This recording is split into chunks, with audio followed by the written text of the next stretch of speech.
Shalom, meu irmão. Você está bem? Eu espero que você esteja bem.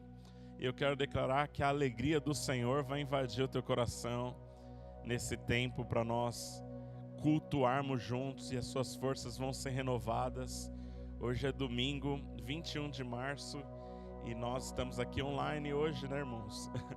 Voltamos a estar online nesse tempo de lockdown. Mas mesmo online, mesmo à distância, eu sei que Deus tem coisas poderosas reservadas para nós. Então, lembrando como é o culto à distância, eu quero convidar você a procurar o melhor lugar da sua casa para assistir, parar tudo aí paralelamente para que nós tenhamos o mesmo ambiente que nós cultuamos aqui no prédio, tá bom? Desligar tudo aquilo que pode ser uma distração para você, pôr seu celular no vibracal e nós inclinarmos nosso coração, preparar a melhor postura, o ambiente ou aí na sua sala ou no seu quarto, o ambiente onde você vai participar, conectar-se realmente conosco e nós aqui como igreja juntos cultuarmos ao Senhor online hoje. Amém? Hoje nós vamos adorar o Senhor nesse ambiente, nós vamos cultuar o Senhor. Amém?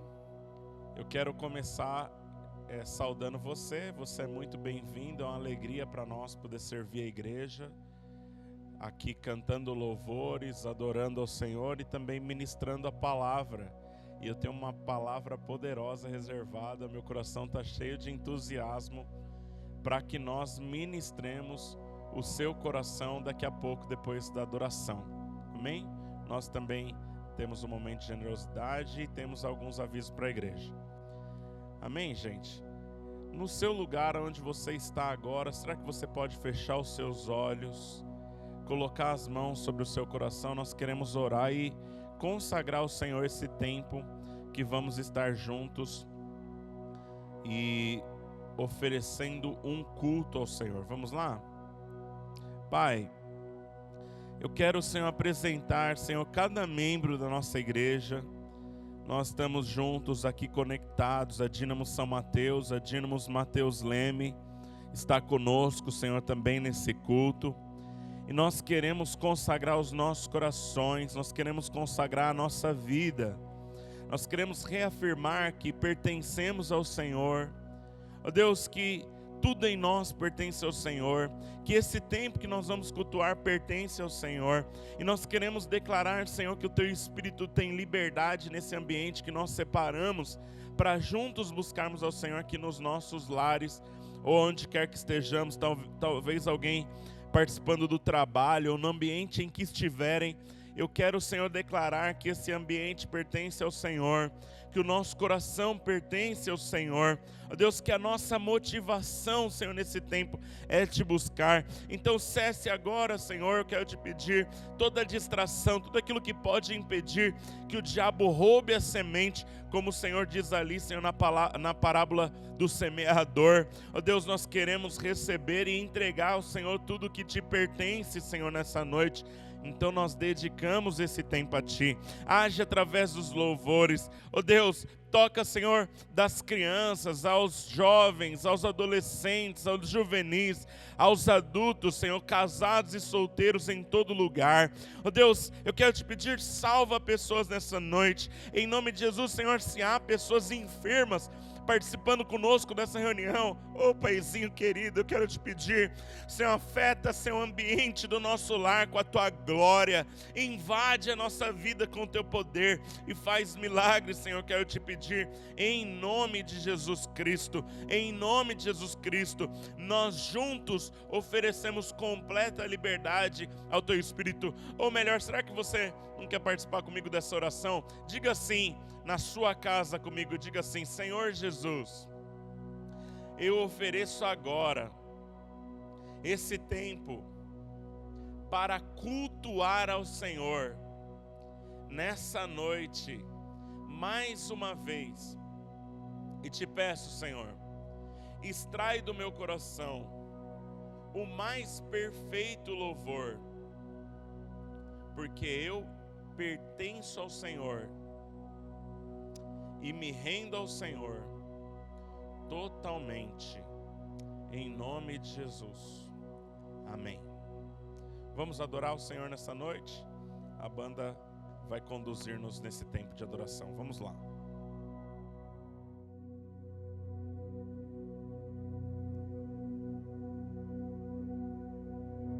Aleluia, glória a Deus. Queria que você fechasse os seus olhos, erguesse as suas mãos. Nós vamos adorar a Jesus agora.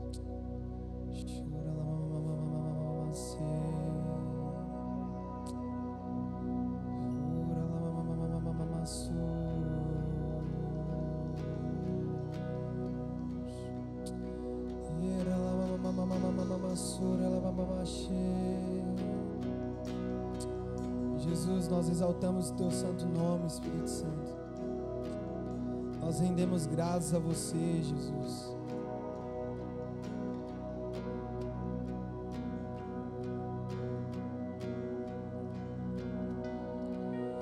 Eu louvo o teu nome.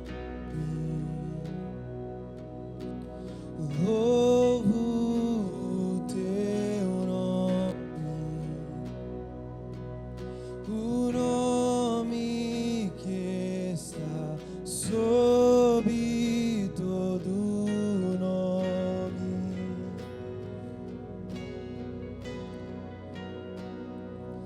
toda honra ao teu nome, honras ao teu nome.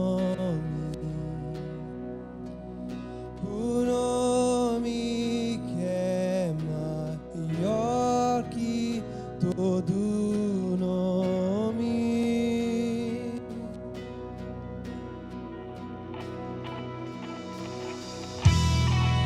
seja exaltado,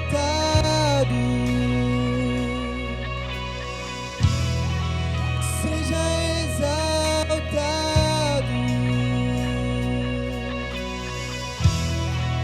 seja exaltado,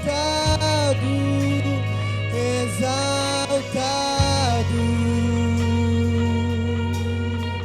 seja exaltado, seja exaltado,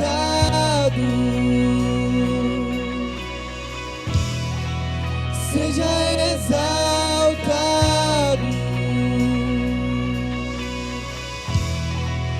seja exaltado, exaltado.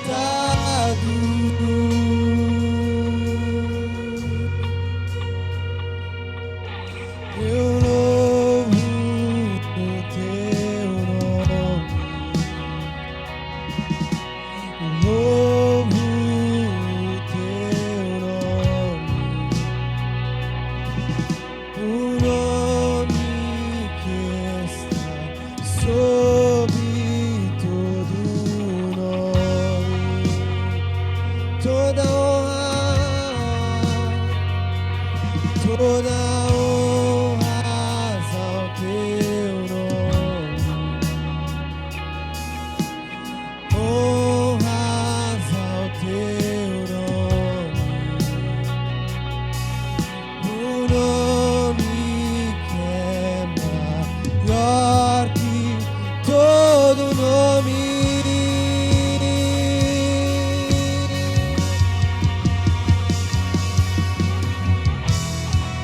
Seja exaltado,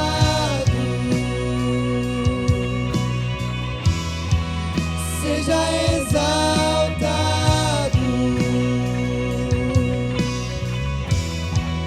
seja exaltado, exaltado. Vamos mais uma vez, seja exaltado. Seja exaltado,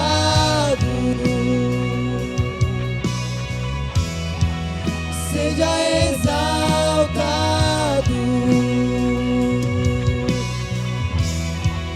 seja exaltado, exaltado.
seja exaltado, seja exaltado, seja exaltado, exaltado.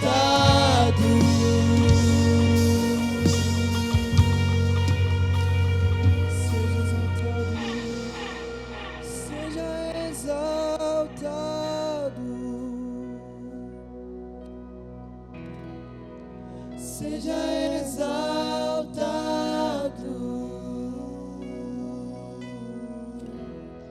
seja exaltado, exaltado.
inigualável,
do céu, a criação se prostra aos teus pés. Tu reinas vestido de glória, os anjos te adoram aos teus pés. Para sempre governará,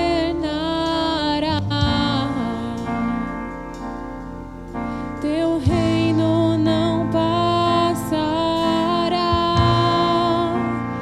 Ó Santo Deus, fico maravilhado. Tu és muito mais do que eu possa expressar. Santo Deus, quebra um vaso de alabastro sobre o Deus que sabe me maravilhar. Tu és tesouro desejável,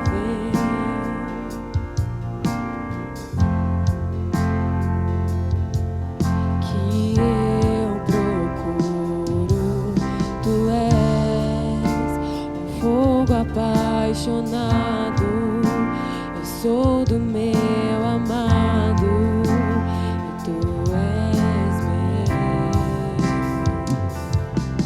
Pra sempre governará,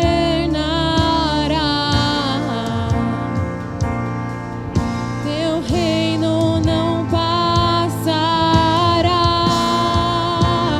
Ó Santo Deus, fico maravilhado.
Só Jesus, só Jesus,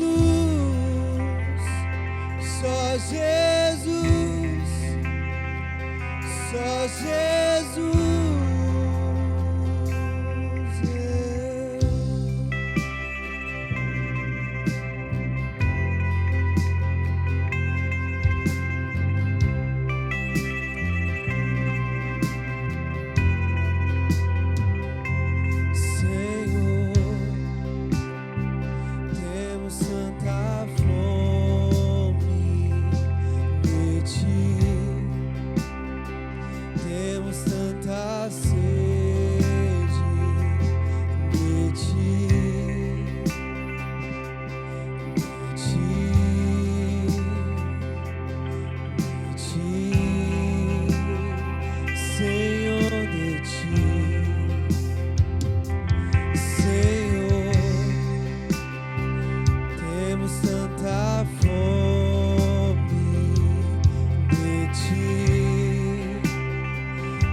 Aleluia. Queria que você ficasse agora com o nosso vídeo de generosidade.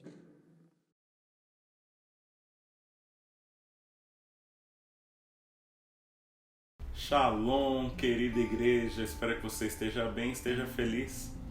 Estou gravando esse vídeo que vai aqui ao ar juntamente com o nosso culto nesse domingo.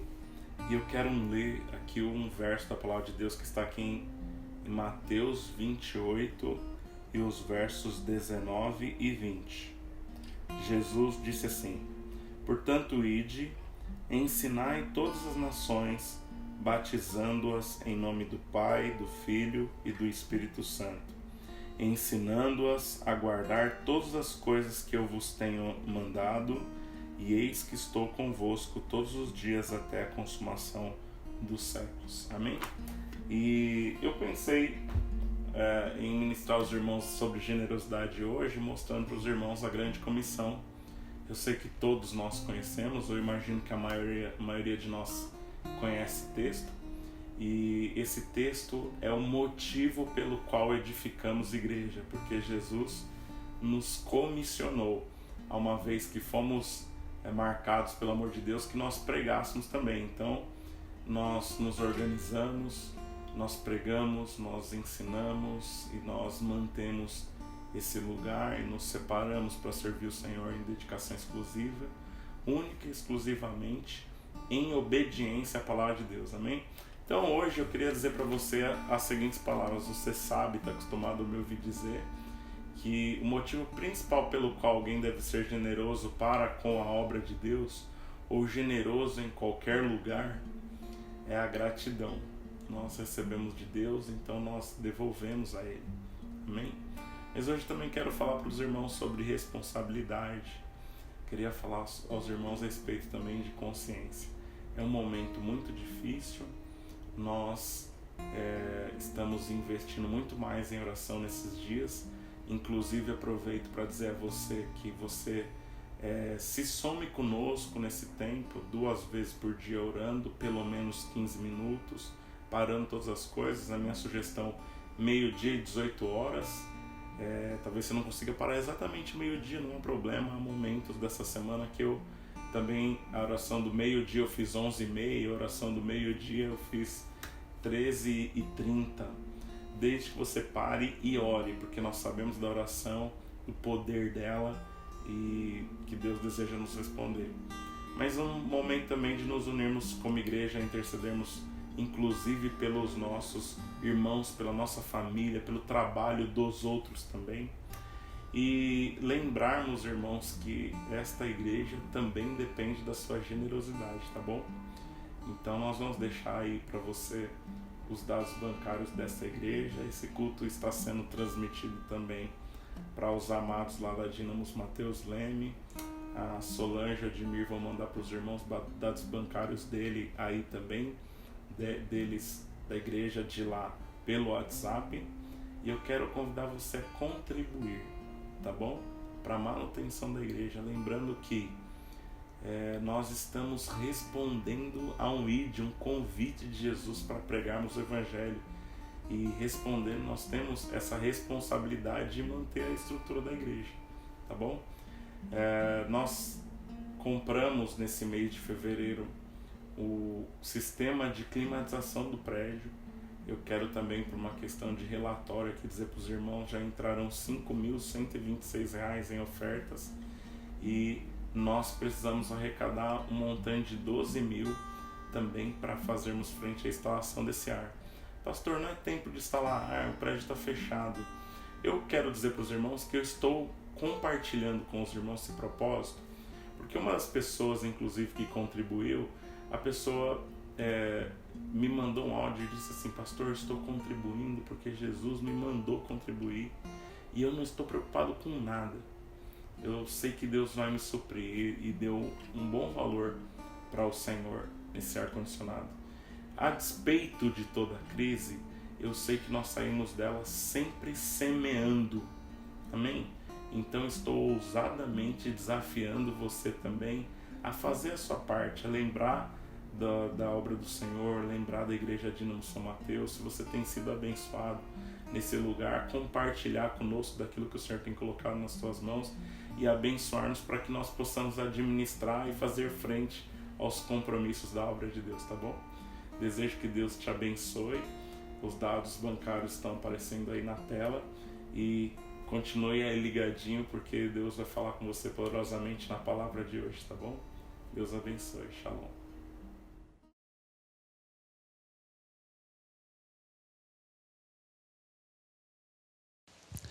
Aleluia.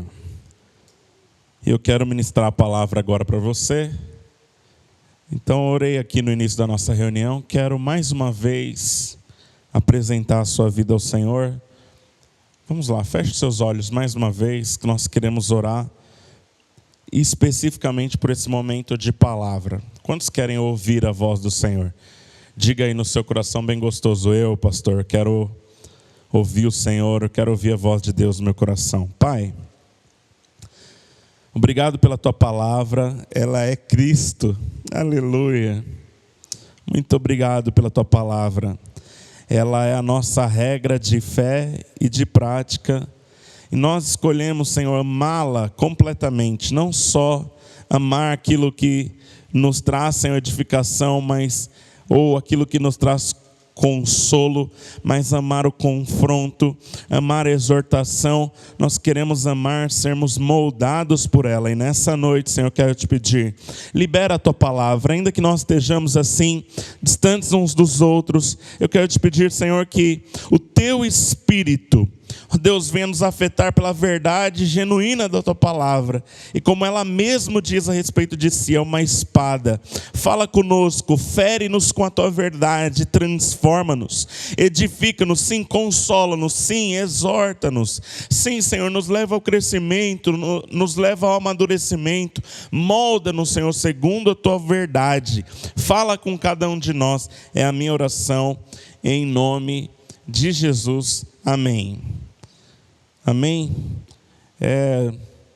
Com certeza absoluta, não é para mim a mesma coisa pregar aqui olhando a câmera do que estar com você aqui no prédio da igreja. Mas eu quero agradecer o Murilo, agradecer os irmãos que estão aqui conosco, por nós estarmos preparando aqui. Fizemos um preparo como um estúdio mesmo, né, para ter algo gostoso aqui na gravação e chegar com muita qualidade a você. Permaneça conectado com todo o seu coração durante todo esse tempo e não permita, mais uma vez, eu orei no início, estou dizendo para você, não permita que nada te distraia, para que você assista completamente e receba tudo que Jesus tem reservado para você nesse tempo. Eu orei para escrever essa mensagem e nós estamos aqui na continuação de uma série de mensagens, onde estamos tratando da vida desse personagem, como eu disse alguns domingos atrás, maravilhoso, o rei Davi, o homem que o apóstolo Paulo, lá em Atos 13, ele diz, o homem segundo o coração de Deus. Amém? E nós estamos aqui nessa terceira mensagem falando sobre isso. No domingo passado, nós tivemos aqui o privilégio de receber nosso pastor, e ele esteve ministrando verdades que nós não podemos esquecer, verdades que nós precisamos conservar. Foi uma mensagem maravilhosa aí no próprio YouTube, nós temos ela disponível para você que não assistiu. Volte lá no YouTube após esse culto, assista essa mensagem também, ok? E eu quero declarar que Deus vai falar demais no seu coração, ok? Hoje, irmãos, é a terceira então mensagem da série. Nas duas primeiras mensagens dessa série que nós chamamos Segundo o Seu Coração, eu tenho dito para você que tem nos acompanhado durante todo o ano que o meu desejo como pastor é fazer aqui uma construção. Então nós falamos no início do ano sobre Josué, nós falamos sobre José, nós enfatizamos valores como a oração, nós falamos de santidade, e hoje eu quero abordar um aspecto aqui da vida de Davi, que muitos se lembram, isso ficou registrado na vida do servo de Deus, que é a passagem da sua queda, amém? Mas vamos lá. Nessas 2 semanas que eu estive falando segundo o seu coração, nós falamos sobre processos. Eu venho falando sobre processo e a maneira como Deus se utiliza destes processos na nossa vida, com o propósito de forjar-nos emocionalmente para preparar-nos para o propósito. Eu vim dizendo para você que os processos são a maneira de Deus desenvolver a nossa maturidade espiritual. Vim dizendo a você que os processos são a maneira do Senhor fortalecer-nos espiritualmente. E nós pregamos aqui enfatizando que Davi jamais seria rei se não houvessem os processos de Deus na vida dele. Os processos o prepararam para ser rei.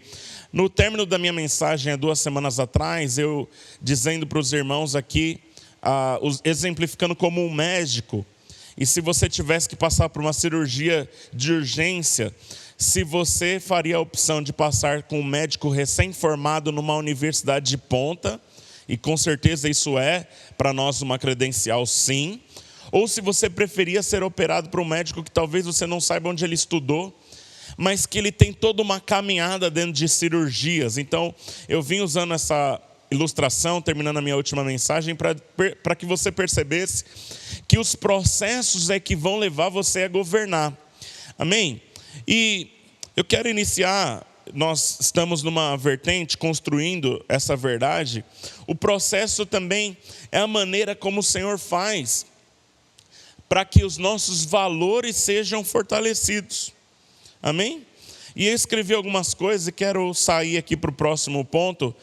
Já estava na minha mensagem anterior, mas esqueci de citar, e eu não quero deixar de falar isso para você, porque eu quero que você note como o processo, como a maneira como Deus nos molda são importantes para que os nossos valores sejam desenvolvidos. Porque veja bem, irmãos, cumprir princípios, ter valores, quando tudo está bom, é fácil, é simples.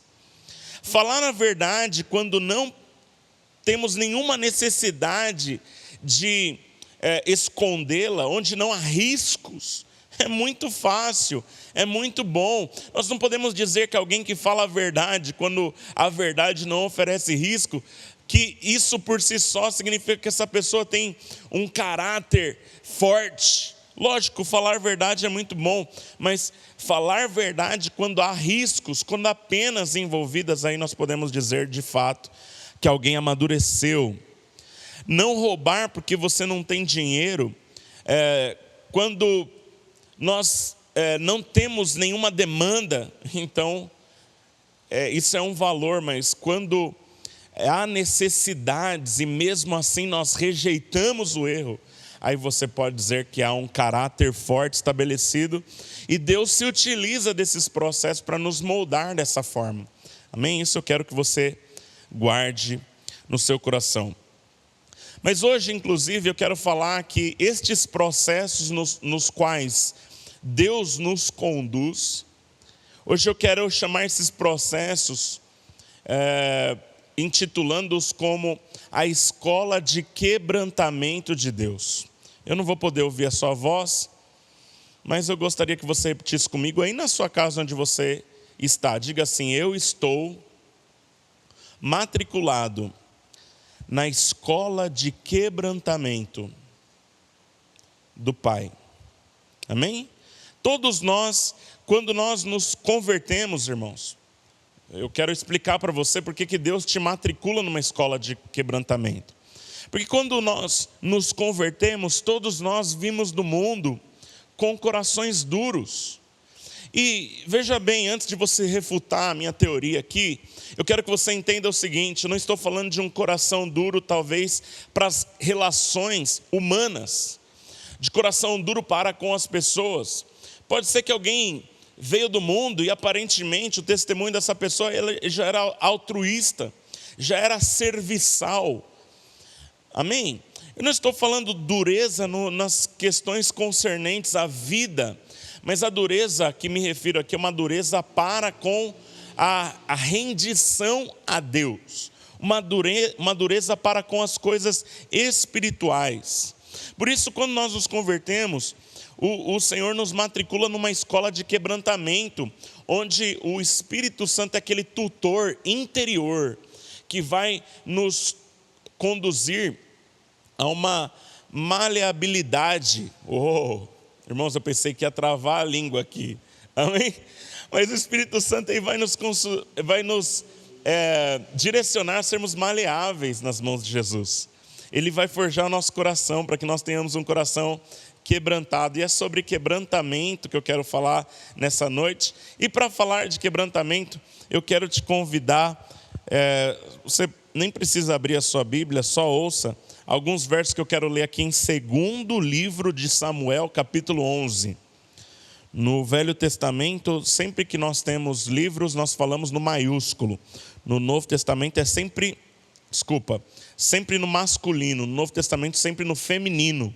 Então são cartas, as cartas, por isso é 1ª, 2ª Coríntios, 1ª, 2ª Tessalonicenses, mas aqui é primeiro livro de Samuel, segundo livro de Samuel, 1º Reis, 2º Reis, 1º Crônicas, 2º Crônicas, e aqui no segundo livro de Samuel, capítulo 11, a Bíblia diz assim: tendo decorrido um ano no tempo em que os reis saem à guerra, Davi enviou Joabe, e com ele os seus servos e todo Israel, e eles destruíram os amonitas, e sitiaram a Rabá. Porém Davi ficou em Jerusalém. Só esse verso. Porém Davi ficou em Jerusalém. E basicamente, o que eu quero que você entenda para nós começarmos a construir essa noite, qual é o passo a passo da queda de Davi? E qual é o passo a passo da restauração de Davi? Isso é muito importante.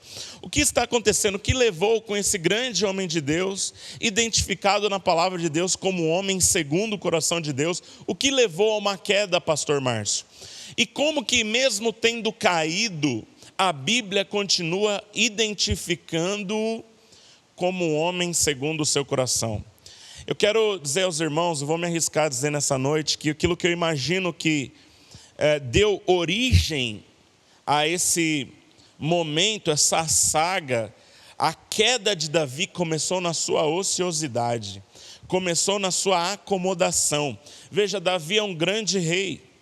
Davi, nesse momento, eu venho falando aqui para você, ele passou um longo período sendo perseguido, e lá em Hebrom, em Judá, ele reina então por 7 anos, e quando nós passamos aqui para o segundo livro de Samuel, agora Davi está reinando já há alguns anos em todo Israel. E a vida desse grande rei, ela é caracterizada, irmãos, eu lendo a história de Davi, muitas vezes acontece a expressão, Davi se conduzia na guerra prudentemente. Davi era muito exitoso em todas as suas investidas militares, desde a época de Saul. Isso que levou ele a se tornar aquilo que ele se tornou. Mas agora nós estamos vendo um homem em que esse momento de vitória não se tornou mais se tornou uma regra, não é mais uma exceção. Davi, então, ele se acostumou com o êxito.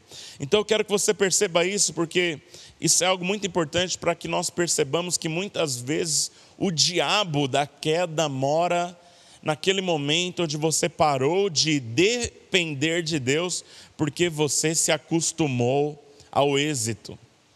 E você começa a imaginar que todo êxito, ele tem única e exclusivamente a ver com a sua competência, com a sua inteligência, com a sua articulação, com a sua sabedoria, com a sua força. Amém, irmãos? Quando o êxito tem a ver com a sua capacidade. Amém? Você está prestando atenção? Preste atenção e considere essas palavras no seu coração.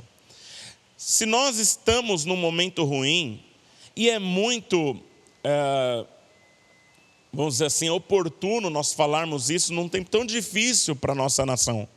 Num tempo em que nós estamos já há mais de um ano pelejando com um vírus. E muitas vezes essa guerra que temos enfrentado tem deixado marcas emocionais, tem deixado marcas nas nossas finanças, tem deixado marcas nas nossas famílias. Essa guerra pela qual nós estamos passando deixou marcas na igreja. Momentos de guerra como esse, muitas vezes nós temos facilidade de buscar a Deus. Mas existe um desafio de não fazer de Cristo apenas o nosso refúgio, mas em momentos de êxito, em momentos em que você está acumulando vitórias, ou momentos onde está estabelecida a calmaria, onde está tudo tranquilo com você, Jesus precisa ser também o teu sábado. Jesus precisa ser o teu descanso. Ele é refúgio nas tribulações, mas Ele é o nosso refúgio na calmaria também. Nosso coração precisa estar escondido nele.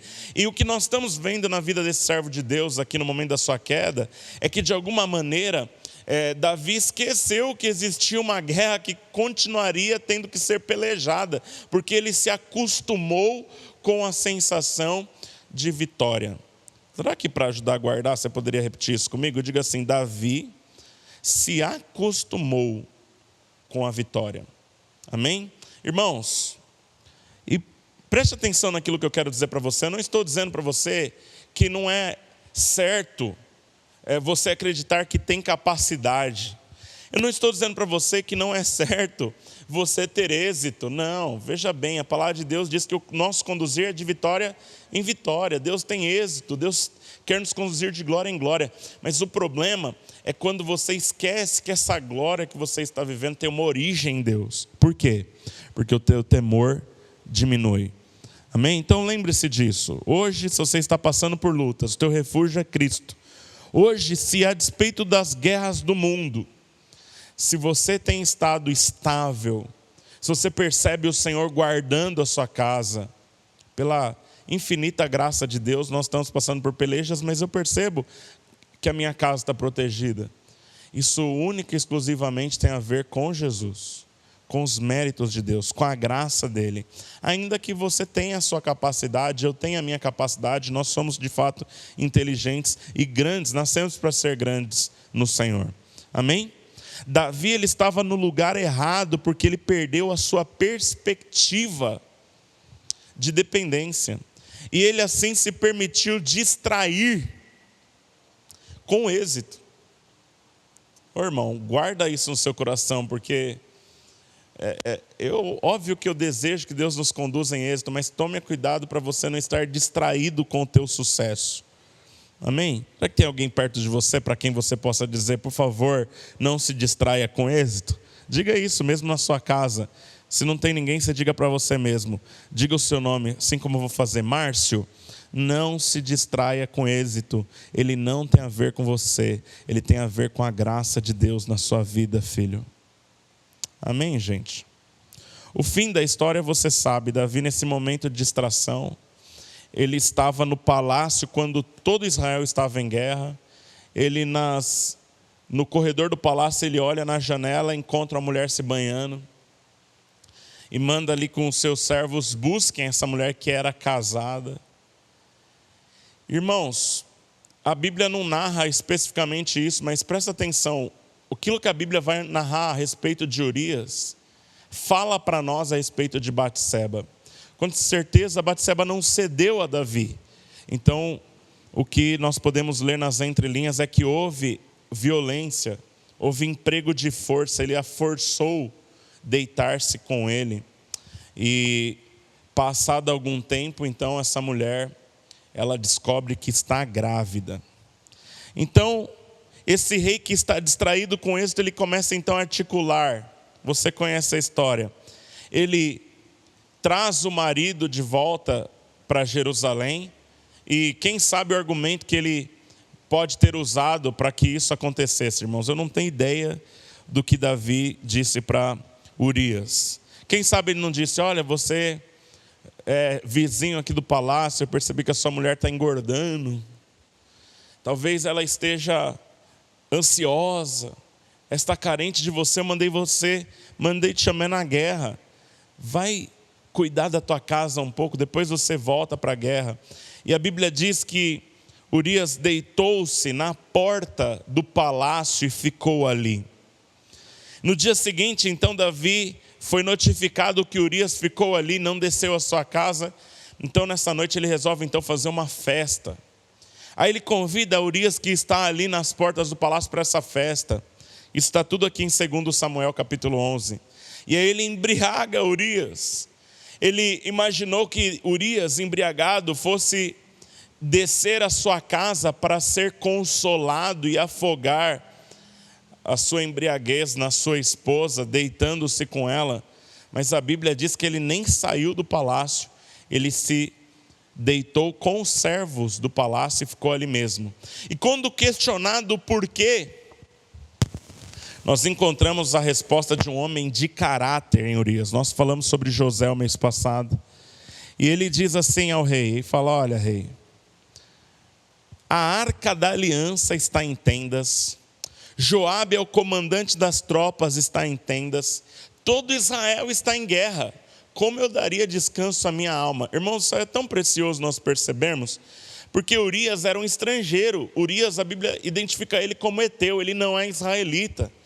A luta não é dele, Mas uma vez que aquela nação o abraçou, uma vez que ele estava ali feliz com a sua família, uma vez que ele estava ali sendo suprido pelas mãos de Deus através de Israel, ele está ali vestindo a camisa da nação em guerra. E então nós temos aí todo na própria resposta de Urias, um homem tão cheio de caráter, aquilo que determinou a sua própria morte. Porque Davi, que continuava distraído do propósito com o seu êxito, e note como um buraco chama outro buraco, ele manda uma comunicação para Joabe, o comandante do exército. Ele diz para Joabe colocar Urias em destaque na guerra e recuar as tropas no momento de risco, e isso aconteceu, então Urias morreu. E Joabe manda notificar o rei, ele diz: olha, esse dia não foi um dia exitoso nas nossas batalhas. Nesse dia houve baixas aqui. E Joabe já conhecia Davi. Davi não estava mais acostumado a ter derrotas. Davi não estava mais acostumado a ter lutas. Então ele sabia que Davi ia ficar insatisfeito com o comunicado, de maneira que ele já disse ao servo que foi levar o recado ao rei: quando você perceber que o rei ficou indignado porque houveram baixas, você vai dizer a ele: inclusive Urias o heteu morreu. E aí quando o servo disse isso ao rei, o rei Davi disse: então tá bom, é assim, né? Morre-se pessoas todos os dias, né? E que coisa terrível, né, irmãos? Mas preste atenção a algumas coisas que eu quero destacar aqui para você. Pastor, o erro de Davi foi horrível. Ele prostituiu-se, ele adulterou, ele violou uma mulher casada, provavelmente a forçou a ter relações, matou o seu marido, antes disso usou de engano com ele, uma série de artimanhas. Os seus empregados estão vendo esse mau testemunho, a sua família está vendo esse mau testemunho. Houveram consequências dos erros de Davi? Sim, houveram. Davi colheu muitas consequências. Eu separei aqui para dizer para você: essa criança da qual Batseba engravidou morreu. Antes disso ela adoeceu. Davi sofreu profundamente, mas depois passou o luto da criança. E a partir daí nós temos que esse grande servo de Deus teve uma instabilidade enorme na sua família. Ele se tornou alguém com uma família extremamente desestruturada. Por quê, irmãos? Provavelmente pelo fato dele nunca mais ter se sentido na condição de edificar uma família que fosse modelo, pelo fato dele entender que deixou de ser modelo. Então ele perdeu a sua autoridade. O que segue na história é que um dos seus filhos violou uma outra filha. Um terceiro de seus filhos, entre os irmãos, ficou angustiado porque o pai não fez nada, matou aquele irmão que violou a irmã.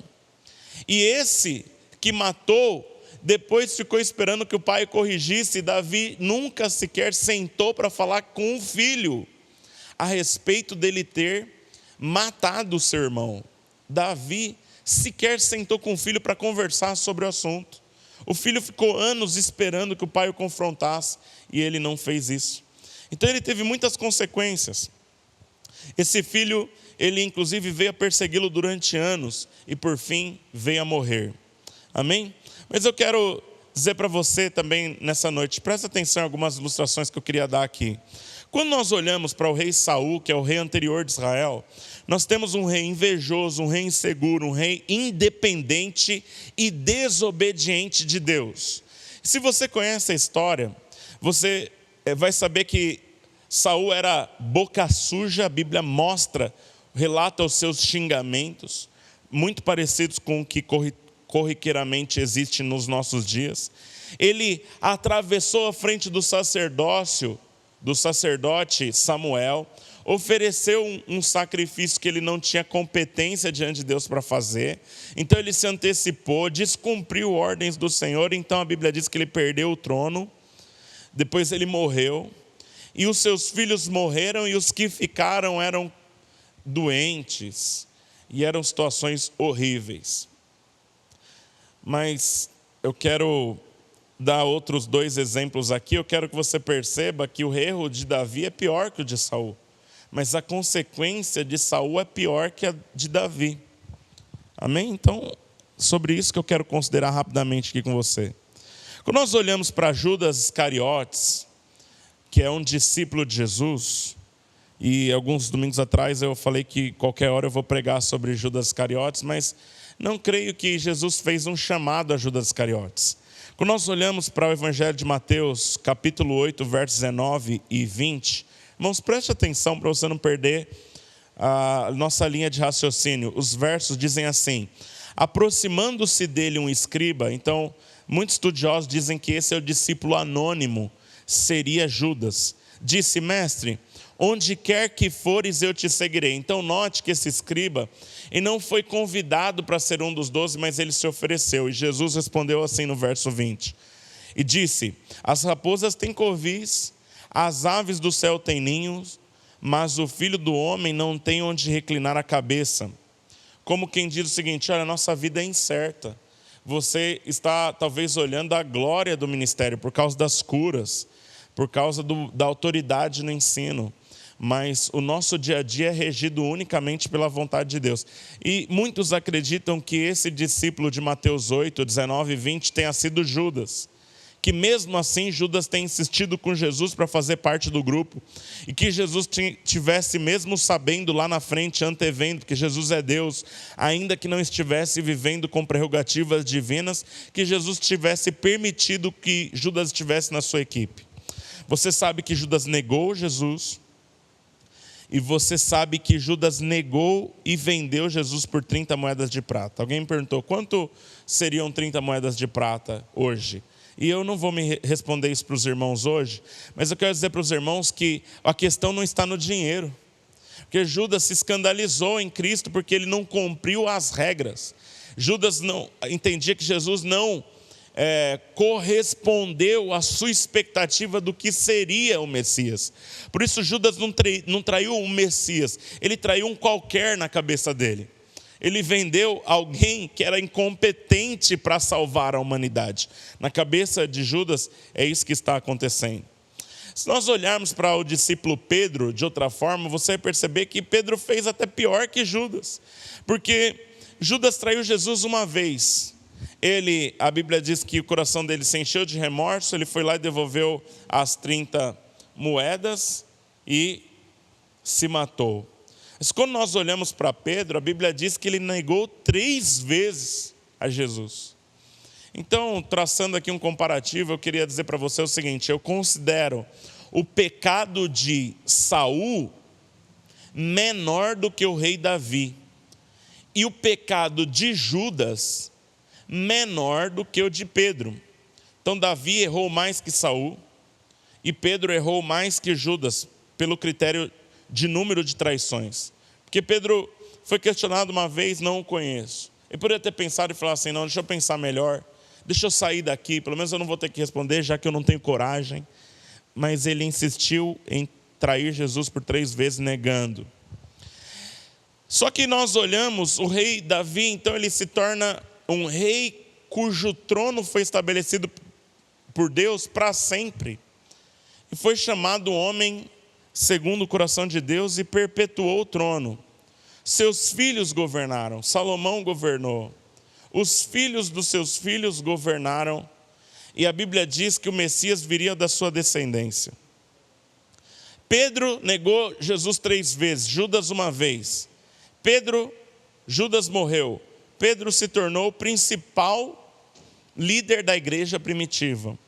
E aí talvez uma pergunta que eu me faço é o seguinte: pastor, qual é o critério?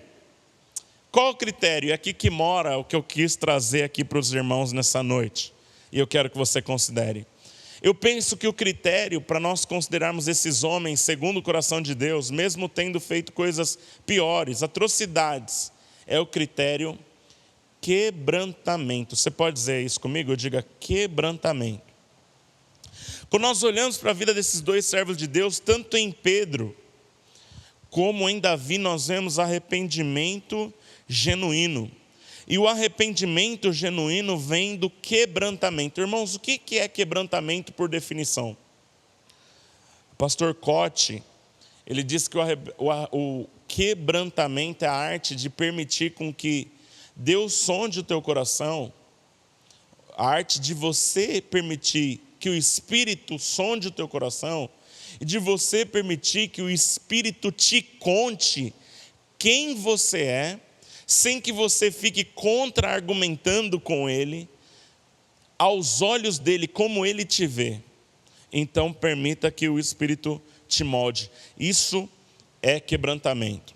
Quebrantamento é ser maleável. Quebrantamento é não ter aquele coração duro. Veja que eu disse que a escola de quebrantamento tem o alvo de te tornar maleável. Não maleável diante da circunstância da vida, porque, irmãos, há momentos que nós vamos ter que ser radicais. Eu não estou falando maleável para com as pessoas, porque há muitos momentos que nós precisamos ser sensíveis, mas há momentos que nós precisamos ser determinados. Mas eu estou dizendo para com Deus, a sua solicitude, a sua disponibilidade, o seu inclinar à vontade do Pai é uma consequência direta do quanto você é quebrantado. E o quebrantamento é uma condição indispensável no coração de todos aqueles que querem agradar a Deus. Ou o quebrantamento é movido pela sua vontade de agradar a Deus. Irmãos, para que eu seja exitoso, eu preciso que você preste atenção na seguinte afirmação: quebrantamento é muito mais do que o desejo de ser correto. Porque o quebrantamento não tem a ver com as regras. O quebrantamento tem a ver com o teu apreço pela pessoa de Jesus, pela obra de Jesus, pela morte de Jesus, pela presença do Espírito dentro de você. O apreço por aquilo que a palavra diz. Agostinho de Hipona, ele disse: você crê somente naquilo que gosta do Evangelho e rejeita aquilo que você não gosta, na verdade não é no Evangelho que você crê em você mesmo. Eu quero repetir isso. Agostinho de Hipona foi um santo homem de Deus. Ele disse: se você crê somente naquilo que você gosta no Evangelho e não se permite confrontar pela palavra, dissuadir, não permite que as verdades da palavra te molde, não permite que as verdades da palavra te confronte, te transformem, te chequem. Você não gosta do Evangelho, na verdade você gosta de si mesmo. Sabe quando eu estava pensando nessa expressão de Agostinho de Hipona, eu fiquei imaginando em fazer uma postagem no Instagram, e talvez até eu faça, tirando uma selfie na frente do espelho, sabe? Tirando uma selfie, aquela selfie que sai o celular e você fica diante do espelho e sai você se auto-fotografando. Não há pecado nenhum nisso, mas eu vou dizer para os irmãos, muitas vezes nós gostamos muito de nós mesmos, irmãos. Nós somos apaixonados por nós mesmos. Nós somos apaixonados pela nossa reputação. Esse texto de Mateus 6,6 que eu tenho citado quando nós falamos de oração, Jesus disse: quando você quando você for orar, entra no cômodo, no teu aposento. Por que Jesus disse isso? Porque os fariseus, eles tinham uma mentalidade, diga comigo, atores espirituais. Eles tinham uma mentalidade de atores espirituais. Eles tinham uma mentalidade de buscar a aprovação dos homens. Então a Bíblia diz que eles saíam das suas casas e iam orar nas esquinas. Porque eles queriam que as pessoas os vissem orando. Porque eles queriam chamar a atenção das pessoas. Eles não tinham interesse da aprovação do Senhor. Amém? Irmãos, e preste atenção, nós somos muito rápidos para dar resposta. Quando eu estou dizendo isso, eu percebo, muita gente vai dizer assim: não, eu não sou assim não. Não, eu não sou assim. Isso não é quebrantamento. Quebrantamento é a arte de permitir que o Espírito Santo te conte se você é assim ou não. Será que você está entendendo?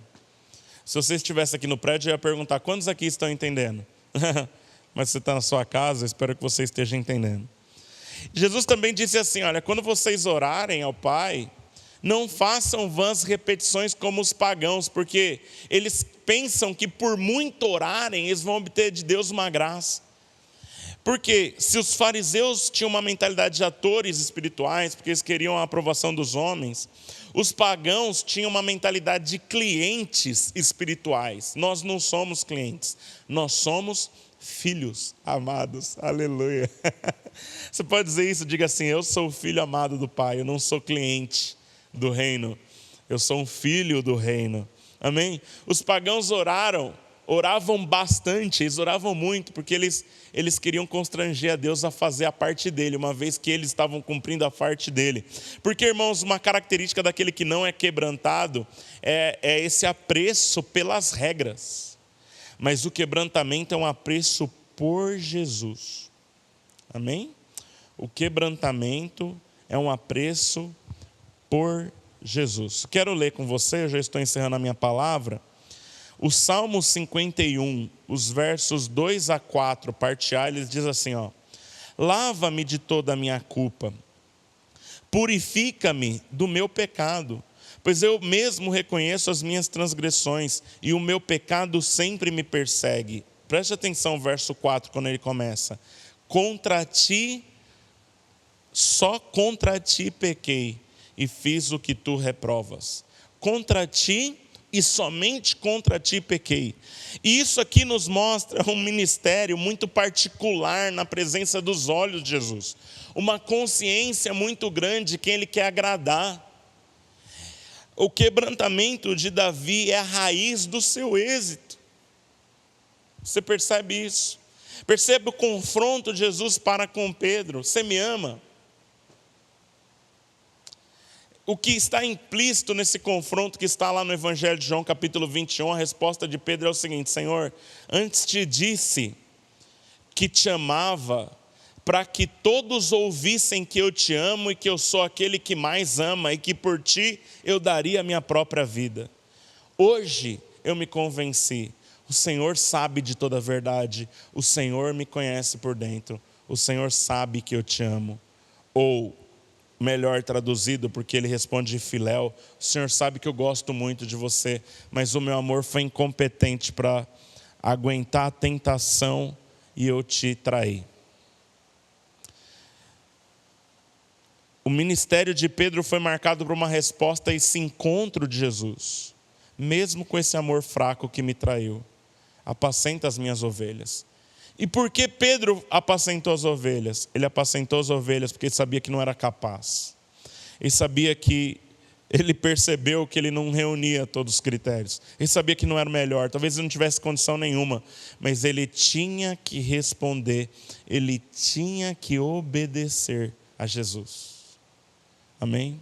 A vida desse homem que nós estamos estudando aqui, um homem segundo o coração de Deus, era voltada: Senhor, contra ti pequei. Porque o coração de Davi, ele é completamente voltado para agradar a Deus. E aqui eu encerro. Amém? Alguém me perguntou assim: pastor, quebrantamento é uma coisa minha ou uma ação do Espírito Santo? Eu digo, quebrantamento é uma ação do Espírito Santo. Mas ele é uma resposta ao apreço que você desenvolve para com as coisas de Deus, para com Jesus, ao valor de Jesus na sua vida, ao trono do teu coração que você entrega a Jesus. Então, se eu tenho apreço pelas coisas de Deus, o quebrantamento, o Espírito Santo vai poder gerar quebrantamento. Amém? E eu quero encerrar dizendo para os irmãos, por que o quebrantamento é tão importante? Bom, primeiro, não pelo resultado final, né? O quebrantamento é importante porque nós vivemos, fomos comprados e pertencemos a Jesus. Amém? Você pode dizer isso comigo? Diga assim: eu pertenço a Jesus. Irmãos, é uma enorme responsabilidade, mas é um enorme privilégio. Nós pertencemos a Jesus. Agora note que é justamente o quebrantamento que vai livrá-lo de cair. Quanto mais nós alimentarmos apreço pelas coisas de Jesus, mais o Espírito Santo nos faz quebrantado, mais em consequência temos temor, mais revelação, mais discernimento, mais sabedoria. O quebrantamento vai livrá-lo. E se você chegar a cair, como eu disse aqui para os irmãos, Pedro caiu. Amém? Davi caiu. João escreveu nas suas cartas, ele diz o seguinte: filhinhos, não pequeis, mas se vocês pecarem, lembrem que para com Deus vocês têm um advogado à destra do Pai, Jesus Cristo, o justo. Amém? Então, será o quebrantamento responsável também pela restauração. Amém? Será o quebrantamento responsável pelo livramento de Deus a partir do momento que nós somos restaurados. Pastor, por que essa palavra no dia de hoje? Você sabe, quando nós falamos de graça, muitas vezes nós não temos valorizado falar de quebrantamento, arrependimento.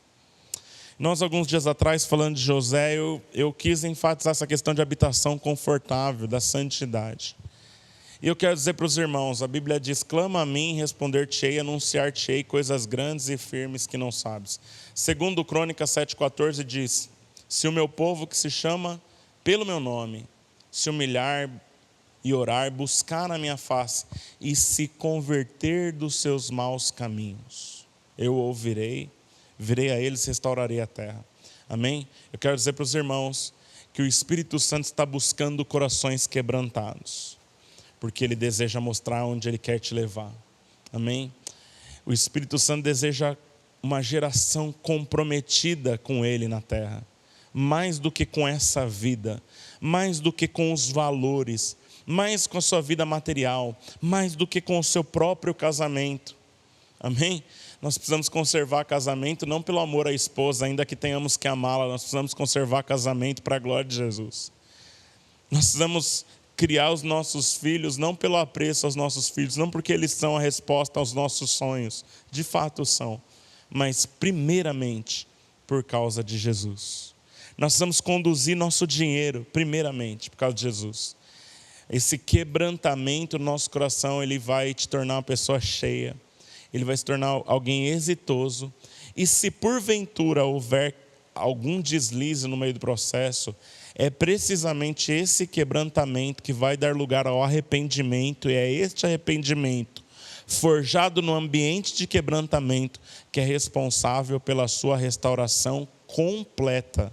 Porque Jesus não ficou devendo nada para Pedro, Jesus não ficou devendo nada para Davi. Irmãos, eu quero orar por você. Feche seus olhos na sua casa, espero que você tenha sido poderosamente abençoado por essa palavra. Amém?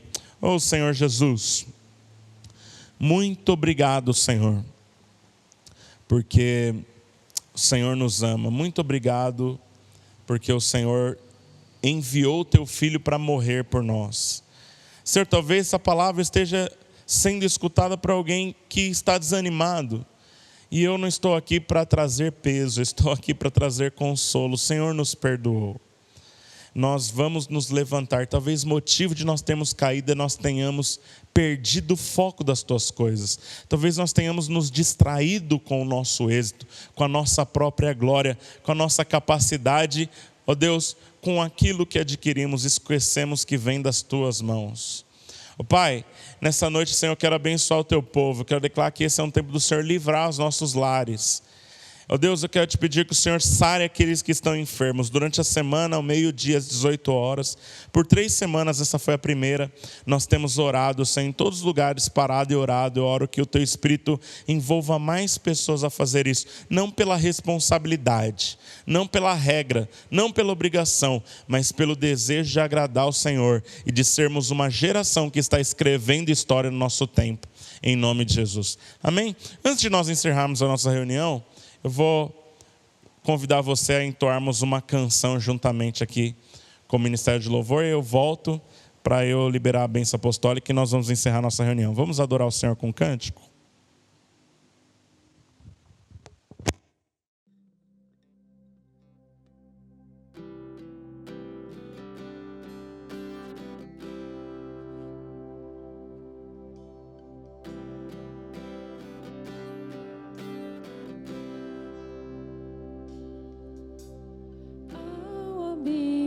Da minha alma eu desci, mas você foi atrás de mim. Quando ignorei a sua voz, você mostrou amor. Oh, oh, oh.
coração quebrantado.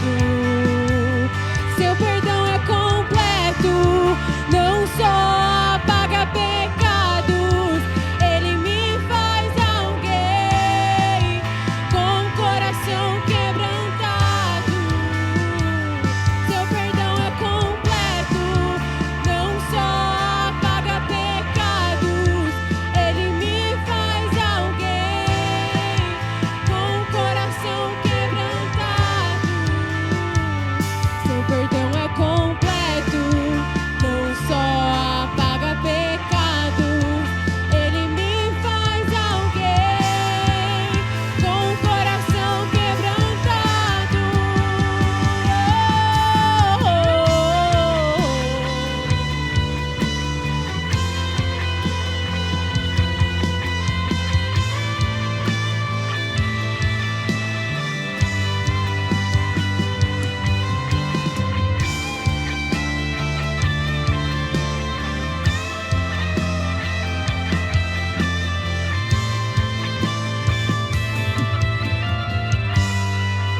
Você me dá valor,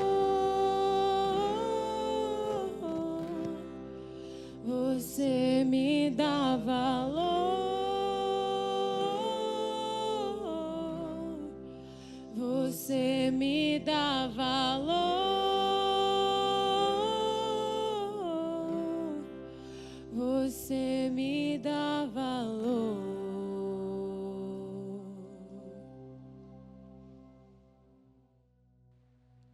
Glória a Deus. Aleluia. Você foi abençoado por essa reunião? Amém. Coloque as suas mãos assim com as palmas voltadas para cima. Vamos orar. E aí eu quero impetrar a bênção. Impetrar a bênção igual os pastores antigos falavam. Amém? Ô Jesus, obrigado por essa reunião. Eu coloco a nossa nação diante do Senhor, nosso estado, os nossos governantes. Essa época de lockdown não é confortável para ninguém, mas eu quero declarar que o Senhor está cuidando de nós. Trata, Senhor, com os nossos governantes, trata com corrupção, mas trata também com a enfermidade. Senhor, em identificação, quero colocar diante do Senhor todos aqueles que estão doentes. Quero te pedir que o Senhor faça algo novo na nação brasileira. E eu oro, Senhor, em nome de Jesus, pela erradicação do coronavírus na companhia dos meus irmãos. Declaro que a graça do Senhor é abundante sobre nós. O amor de Deus Pai e as santas consolações nos enchem, Pai. Em nome de Jesus. Amém. Meu irmão, uma ótima semana. Deus abençoe.